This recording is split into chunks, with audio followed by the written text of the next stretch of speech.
By any measure, the war on drugs is a failure.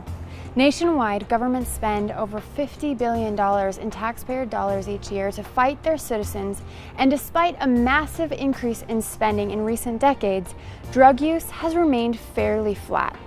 The spending isn't the worst part. Criminalizing the possession of drugs has led to overpopulation of America's prisons and the use of SWAT teams to enforce search warrants against low-level, non-violent drug offenders. Perpetrators and police are both dying because of drug enforcement. Unfortunately, there's no good data showing how prevalent the use of SWAT teams has become, except in Utah.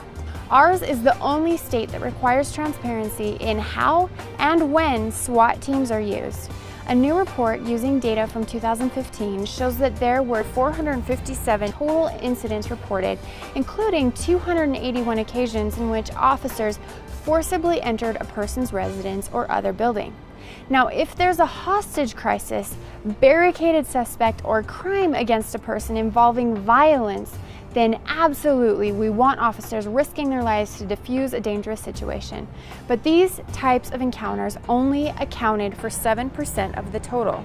More than 70% of the incidents dealt with drugs. We should also note that weapons, including non-firearms, were brandished by suspects in only 3% of the incidents. Unfortunately, this report isn't complete. 26% of law enforcement agencies did not comply with the law and did not provide any information.